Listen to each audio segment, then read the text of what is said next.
Hello everyone, welcome to BP Tutorials. আজকের আমাদের আলোচনার বিষয় তাপের পরিমাপ। আমরা আলোচনা করব তাপের পরিমাপ নিয়ে। তো তাপের পরিমাপ সবার আগে জানা দরকার তাপের পরিমাপ জিনিসটা কি। আমরা তাপ অনুভব করি, কিন্তু সেটা কত পরিমাণ তাপ সেটা তো কোনো না কোনোভাবে তো জানতে হবে। সেটা জানতে গেলে কোনো না কোনো এককের মাধ্যমে সেটাকে আমাদের মাপতে হবে, আর মাপতে গেলে কোনো যন্ত্রের সাহায্যে মাপতে হবে। সেই সম্পর্কে আমরা আজ আলোচনা করব।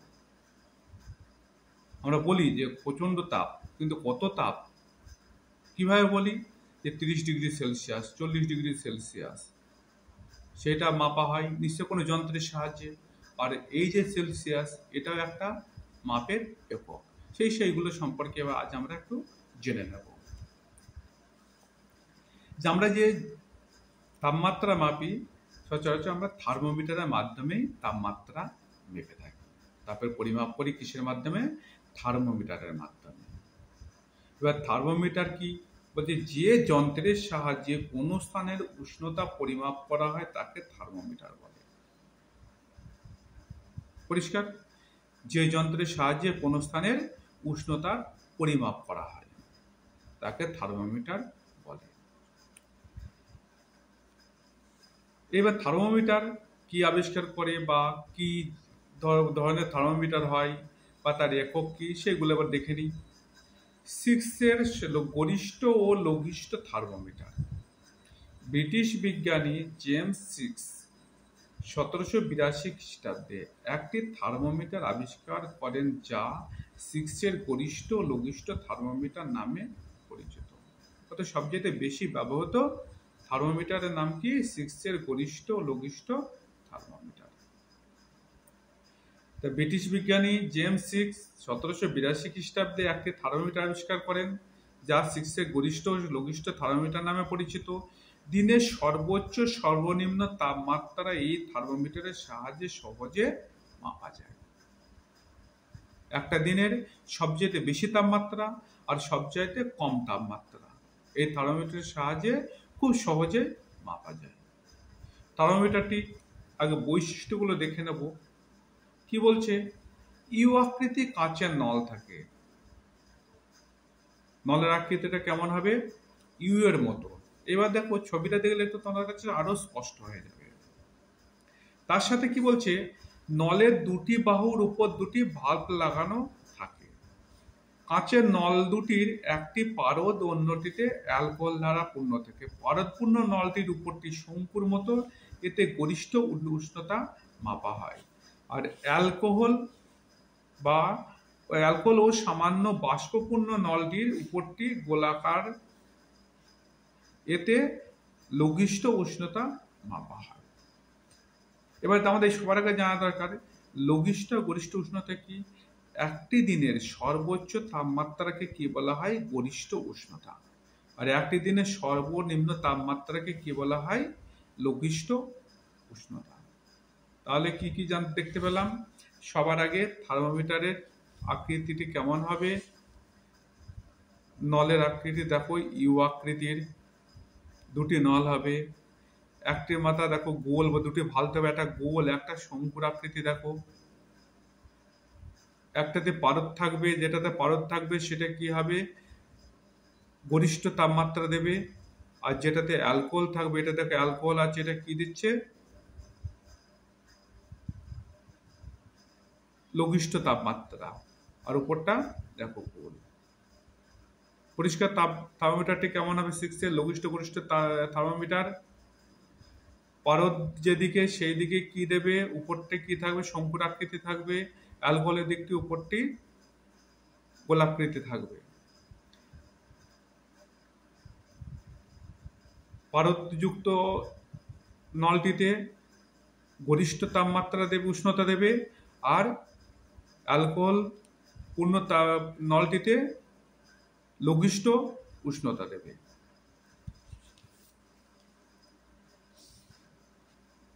ইউ আকৃতি কাঁচের নল থাকে। নলের দুটি বাহুর উপর দুটি বাল্ব লাগানো থাকে। কাঁচের নল দুটির একটি পারদ অন্যটিতে অ্যালকোহল দ্বারা পূর্ণ থাকে পরিষ্কার। পারদপূর্ণ নলটির উপরটি শঙ্কুর মতো, এতে গরিষ্ঠ উষ্ণতা মাপা হয়।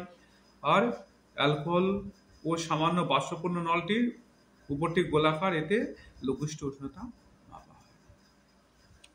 এবার উষ্ণতা যেন পরিমাপ করি, যেমন আমরা ওজন যেমন কোন এককের মাধ্যমে বলি, কিসের মাধ্যমে, যেমন ওজন কি বলি, গ্রাম, কিলোগ্রাম, এগুলো হচ্ছে সব একটাই একক। ঠিক ওই রকম উষ্ণতার ক্ষেত্রে আমরা কি বলি, সেলসিয়াস একটি একক, ফারেনহাইট একক, কেলভিন একক, রোমার একক। তাহলে কয় রকম একক থাকে, একক হতে পারে? সেলসিয়াস, যেমন তার আগে সংখ্যার আগে বা জিরোর আগে ডিগ্রি সি লেখা থাকবে, ফারেনহাইটের আগে ডিগ্রি এফ লেখা থাকবে, কেলভিনের আগে সংখ্যার পরে কে লেখা থাকবে, রোমারের ক্ষেত্রে যা সংখ্যা হবে সংখ্যার উপরে ডিগ্রি সঙ্গে আর লেখা থাকবে। তবে বিশ্বজুড়ে বহুল প্রচলিত একক হলো সেলসিয়াস ও ফারেনহাইট। আমাদের সারা বিশ্বে কেলভিন আর রোমার খুব সামান্য পরিমাণে ব্যবহার হয়, যেটা আমাদের সচরাচর সাধারণ মানুষের ভিতরে সেলসিয়াস আর ফারেনহাইটই ব্যবহার হয়ে থাকে। এবার উষ্ণতা নির্ণয় দেখো, স্কেল যদি দেখা যায় সেলসিয়াসের স্কেলে হিমাঙ্ক, হিমাঙ্ক মানে জল জমে বরফে পরিণত হয়, তাকে কি বলা হয়, হিমাঙ্ক। আর স্ফুটনাঙ্ক, জল ফুটে বাষ্পে পরিণত হয়, তাকে বলা হয় স্ফুটনাঙ্ক। সেলসিয়াস ডিগ্রিতে যদি মাপা হয় তাহলে 0 ডিগ্রি সেলসিয়াসে জল জমে বাষ্পে পরিণত হবে, এই জল জমে বরফে পরিণত হবে। আর 100 ডিগ্রি সেলসিয়াসে কি হবে, জল ফুটে বাষ্পে পরিণত হবে। তাহলে দুটোর মধ্যে পার্থক্য কত? হিমাঙ্ক আর স্ফুটনাঙ্কের মাঝখানে 100 ডিগ্রি সেলসিয়াস। একইভাবে ফারেনহাইট স্কেলে 32 ডিগ্রি ফারেনহাইটে জল জমে বরফে পরিণত হবে, আর 212 ডিগ্রি ফারেনহাইট হলে পরে তাপমাত্রা উষ্ণতা কি হবে, জল ফুটে বাষ্পে পরিণত হবে। তা দুটোর মাঝখানে পার্থক্য কত? 180 ডিগ্রি ফারেনহাইট।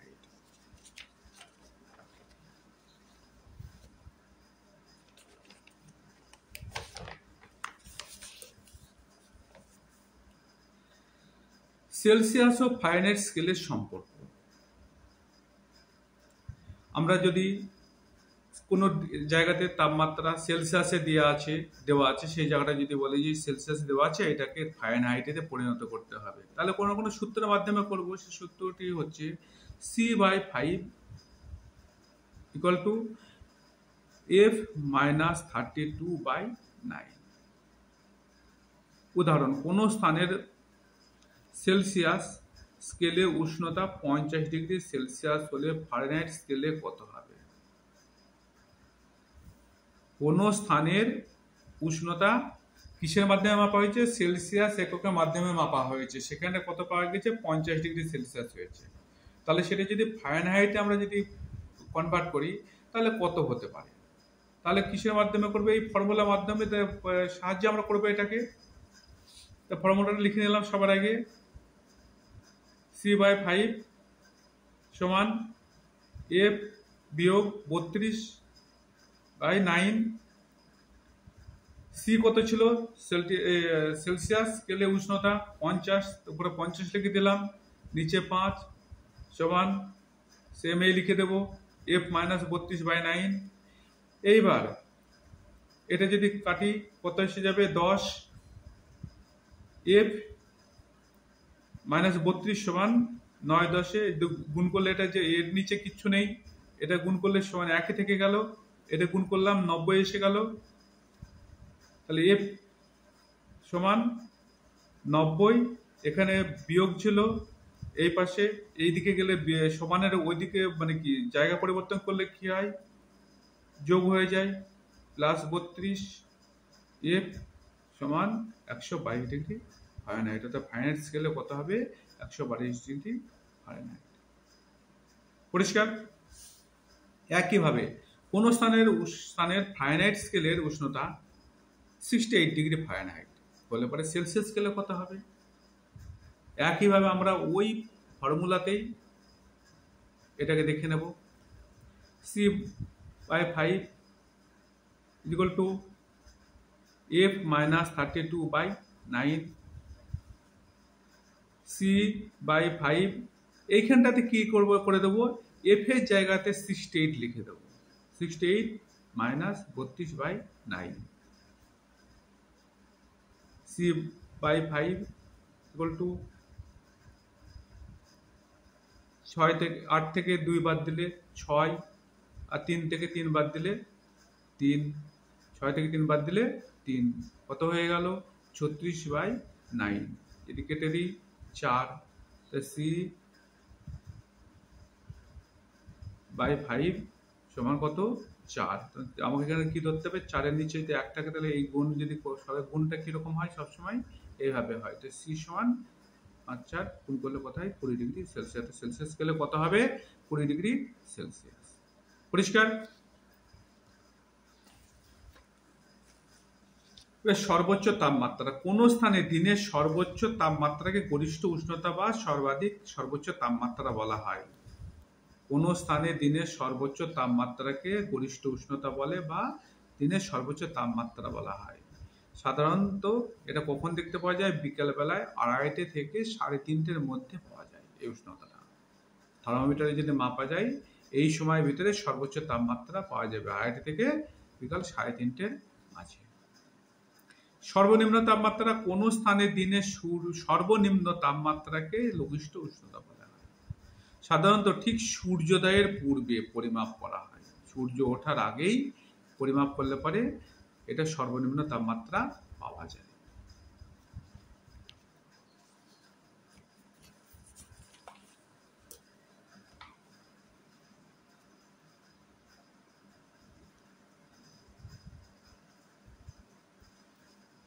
উষ্ণতার প্রসর সর্বোচ্চ সর্বনিম্ন তাপমাত্রার পার্থক্যকে উষ্ণতার প্রসর বলা হয়।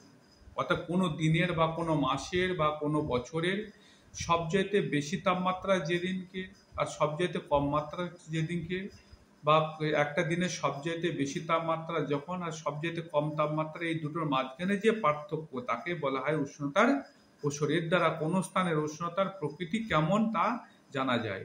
সেখানে চরমভাবাপন্ন না সমভাবাপন্ন। যদি উষ্ণতা তাপমাত্রা প্রসর যদি ব্যাপক থাকে তাহলে কি হবে চরম ভাবাপন্ন। আর উষ্ণতা প্রসর মানে কি, যদি পার্থক্য এমন কিছু না থাকে তাহলে সমভাবাপন্ন, মানে কি প্রায় একই লেভেলের তাপমাত্রা থাকে, তেমন কিছু বাড়া কমা হয় না। কিন্তু যদি বেশি বাড়ে বা বেশি কমে তাহলে বুঝে নিতে হবে কি উষ্ণতা সেখানে চরম ভাবাপন্ন। শীতকালে হয়তো দেখা গেল তাপমাত্রা একদম কম, গরমকালে তাপমাত্রা কন্টিনিউ বেশি, শীতকালে তাপমাত্রা কন্টিনিউ কম, তাহলে সেটা চরম ভাবাপন্ন তাপমাত্রা। এবার দৈনিক উষ্ণতার প্রসর, মাসিক উষ্ণতার প্রসর বা বার্ষিক উষ্ণতার প্রসর জানার আগে আমরা দৈনিক গড় উষ্ণতা কাকে বলে এটাকে দেখে নেব, তারপরে মাসিক গড় উষ্ণতা আর বার্ষিক গড় উষ্ণতা।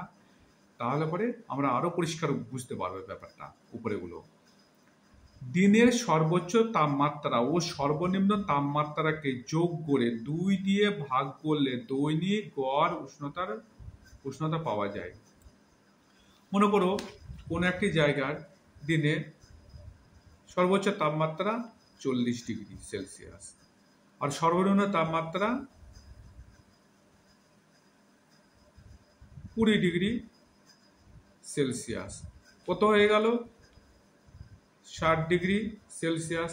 একে যদি আমি 2 দিয়ে ভাগ করি কত হয়ে গেল 30, তার মানে 30 ডিগ্রি সেলসিয়াস। কি বলছে, দিনের সর্বোচ্চ তাপমাত্রা ও সর্বনিম্ন তাপমাত্রাকে যোগ করে 2 দিয়ে ভাগ করলে দৈনিক গড় উষ্ণতা পাওয়া যায়। তাহলে এটা আমি কি পেলাম, যে 30 ডিগ্রিটা পেলাম, এই 30 ডিগ্রি এটা দৈনিক গড় উষ্ণতা পেলাম। সর্বোচ্চ তাপমাত্রা কত ছিল 40 ডিগ্রি আর সর্বনিম্ন কত ছিল 20 ডিগ্রি। তাহলে এখানে লঘিষ্ঠ তাপমাত্রা কত, সেই দিনের 20 ডিগ্রি আর গরিষ্ঠ তাপমাত্রা 40 ডিগ্রি। আর এই দুই তাপমাত্রার প্রসর কত 20 ডিগ্রি। 40 থেকে 20-কে বাদ দিলে কত থাকে? 20 ডিগ্রি সেলসিয়াস থাকে। সর্বোচ্চ তাপমাত্রা সর্বনিম্ন তাপমাত্রার প্রসর কত? 20 ডিগ্রি সেলসিয়াস। মাসিক গড় উষ্ণতা কোনো স্থানের নির্দিষ্ট কোনো মাসের সমস্ত দিনের গড় উষ্ণতা যোগ করে ওই মাসের দিন সংখ্যা দিয়ে ভাগ করলে মাসিক গড় উষ্ণতা পাওয়া যায়। মনে করে একটি মাস 30 দিনের মাস। 1 তারিখে হয়েছে গড় উষ্ণতা 25 ডিগ্রি সেলসিয়াস, 2 তারিখে হলো 22 ডিগ্রি সেলসিয়াস, 3 তারিখে হয়েছে 30 ডিগ্রি সেলসিয়াস, 4 তারিখে হয়েছে 27 ডিগ্রি সেলসিয়াস, 5 তারিখে হয়েছে 29 ডিগ্রি সেলসিয়াস। এইভাবে করতে করতে করতে মাসে 30 দিনের মাস 30 তারিখ পর্যন্ত যে গড় তাপমাত্রা সে টোটালকে কি করা হবে? যোগ করা হবে। যোগ করার পরে 30 দিনের মাস, যেহেতু 30 দিনের গড় উষ্ণতা নেওয়া হয়েছে, সে 30 দিয়ে ভাগ করলে যা পাওয়া যাবে সেইটা হবে মাসিক গড় উষ্ণতা।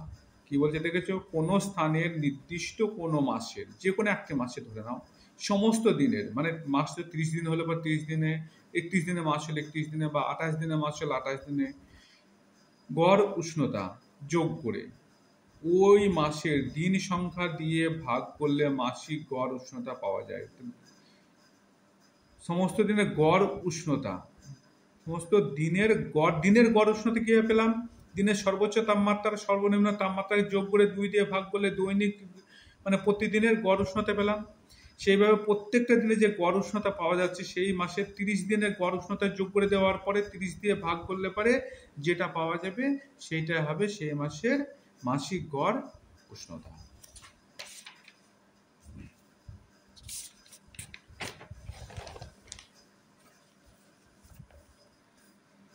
এবার মাসিক যখন গড় উষ্ণতা পেয়ে যাব, কোনো নির্দিষ্ট স্থানের বছরের 12 মাসের, অর্থাৎ জানুয়ারি মাসে গড় উষ্ণতা যা, ফেব্রুয়ারি মাসে গড় উষ্ণতা পেলাম, মার্চ, এপ্রিল, মে, জুন পর্যন্ত, ডিসেম্বর মাস পর্যন্ত গড় উষ্ণতা যা পেলাম সেই গড় উষ্ণতাকে যোগ করলাম। যেমন জানুয়ারি মাসের, ফেব্রুয়ারি, মার্চ, এপ্রিল, মে, এই করতে করতে করতে আমরা ডিসেম্বর মাস পর্যন্ত গেলাম। ডিসেম্বর মাস পর্যন্ত তো প্রত্যেক মাসে গড় যে উষ্ণতা পেলাম সেই উষ্ণতাকে এখানে লিখে দিলাম, লিখে দিয়ে শেষে যোগ করে দিলাম। তা মাস কত মাস, এক বছর কত মাসে? 12 মাসে। দিয়ে তাকে এবার কি করবো? 12 দিয়ে ভাগ করে দেবো। ভাগ করে দেওয়ার পরে যেটা পাওয়া যাবে সেইটা হবে বার্ষিক গড় উষ্ণতা। ভালো করে দেখে নাও, কোনো নির্দিষ্ট স্থানের বছরে 12 মাসের গড় উষ্ণতাকে যোগ করে 12 দিয়ে ভাগ করলে বার্ষিক গড় উষ্ণতা পাওয়া যায়। তাহলে দৈনিক গড় উষ্ণতা, মাসিক গড় উষ্ণতা, বার্ষিক গড় উষ্ণতা সম্পর্কে আমরা বুঝতে পারলাম। এবার আমরা আলোচনা করব দৈনিক উষ্ণতার প্রসর। কোন স্থানের সর্বোচ্চ সর্বনিম্ন তাপমাত্রা পার্থক্যকে দৈনিক উষ্ণতার প্রসর বলা হয়। কোন স্থানের, একটু আগে দেখালাম, কোন একটা স্থানের সর্বোচ্চ তাপমাত্রা একদিনে 40 ডিগ্রি আর সর্বনিম্ন তাপমাত্রা 20 ডিগ্রি সেলসিয়াস, তার মাঝখানে তাহলে প্রসর কত, পার্থক্য কত? 20 ডিগ্রি। 40 থেকে 20 বাদ দিলে কত থেকে যায়? 20। সেই জন্য বলছে, ওই যে ধরা যাক কোনো উদাহরণ দেওয়া আছে, দেখো, ধরা যাক কোনো স্থানে দিনের সর্বোচ্চ তাপমাত্রা 40 ডিগ্রি সেলসিয়াস এবং সর্বনিম্ন তাপমাত্রা 26 ডিগ্রি সেলসিয়াস সেখানকার, তাহলে ওই দিনের উষ্ণতা প্রসর হবে 40 degree Celsius minus 26 degree Celsius সমান কত? 14 ডিগ্রি সেলসিয়াস। 40 থেকে 26 বাদ দিলে 14 ডিগ্রি। তার মানে এই পুরা দিনের তাপমাত্রা পার্থক্য কত ছিল? 14 ডিগ্রি সেলসিয়াস পার্থক্য ছিল। সবচেয়ে বেশি ছিল 40 ডিগ্রি, সবচেয়ে কম ছিল 26 ডিগ্রি। দুটোর মাঝখানে পার্থক্য 14 ডিগ্রি।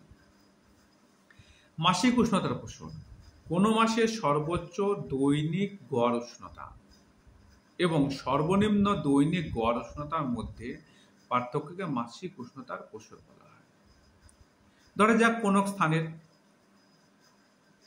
মে মাসে ধরেছে এখানে, মে মাসের 18 তারিখের সর্বোচ্চ গড় উষ্ণতা ছিল 38 ডিগ্রি, অর্থাৎ ওই মাসের সবচেয়ে বেশি তাপমাত্রা ছিল মে মাসের 18 তারিখে 38 ডিগ্রি সেলসিয়াস গড় উষ্ণতা সবচেয়ে বেশি ছিল। মাসিক গড় উষ্ণতা আগে দেখে নিয়েছি, দৈনিক গড় উষ্ণতা দেখে নিয়েছি। এখানে কি বলছে, কোনো মাসের সর্বোচ্চ দৈনিক গড় উষ্ণতা কত ছিল, 38 ডিগ্রি সেলসিয়াস, এবং ওই মাসের 5 তারিখে সর্বনিম্ন গড় উষ্ণতা ছিল 23 ডিগ্রি সেলসিয়াস। অর্থাৎ ওই মাসের গড় উষ্ণতা সবচেয়ে কম ছিল কত তারিখে, 5 তারিখে। কত ডিগ্রি, 23 ডিগ্রি। তাহলে ওই মাসের উষ্ণতা প্রসার কত হবে, 38 মাইনাস 23 সমান কত, 15 ডিগ্রি সেলসিয়াস।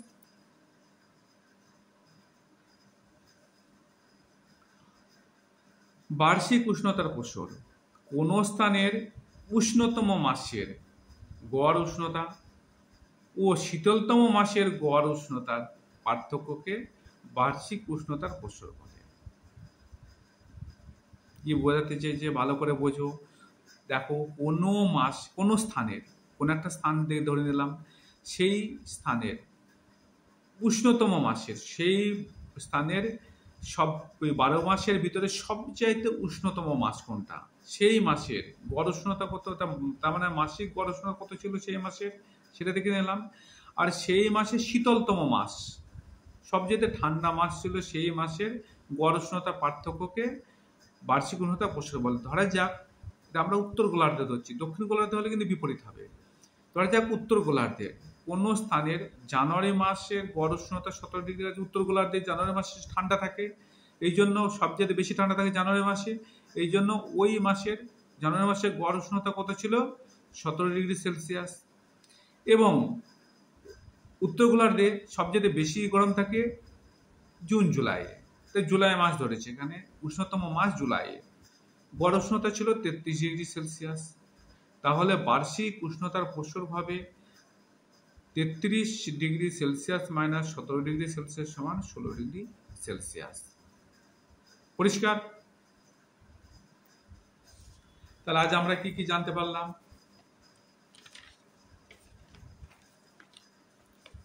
থার্মোমিটার কাকে বলে, 6 এর গরিষ্ঠ লঘিষ্ঠ থার্মোমিটার সম্পর্কে, তার বৈশিষ্ট্য সম্পর্কে জানলাম। উষ্ণতা পরিমাপের একক কি কি হয়, উষ্ণতা নির্ণয়, সেলসিয়াস ও ফারেনহাইট স্কেলের সম্পর্ক, ফারেনহাইট থেকে সেলসিয়াসে যাওয়া বা সেলসিয়াস থেকে ফারেনহাইটে আসে কিভাবে সম্ভব সেটা দেখে নিলাম। সর্বোচ্চ তাপমাত্রা, সর্বনিম্ন তাপমাত্রা কি, উষ্ণতা প্রসার কি, দৈনিক উষ্ণতার প্রসার কাকে বলে, মাসিক উষ্ণতার প্রসার কাকে বলে, বার্ষিক উষ্ণতার প্রসার কাকে বলে, দৈনিক গড় উষ্ণতা, মাসিক গড় উষ্ণতা ও বার্ষিক গড় উষ্ণতা। আজ এই পর্যন্তই। পরের ভিডিওতে আমরা বায়ুমণ্ডলে উষ্ণতার তারতম্যের কারণ নিয়ে আলোচনা করব। পরের ভিডিওতে আমরা বায়ুমণ্ডলে উষ্ণতার তারতম্যের কারণ নিয়ে আলোচনা করব। ভিডিওটি পড়ানো তোমাদের যদি ভালো লেগে থাকে তোমরা অবশ্যই লাইক করবে, সাবস্ক্রাইব করবে, বেল আইকনটি প্রেস করবে, বন্ধুদের মধ্যে শেয়ার করবে, এটার জন্য ভুলো না, অবশ্যই করবে। Thank you everyone.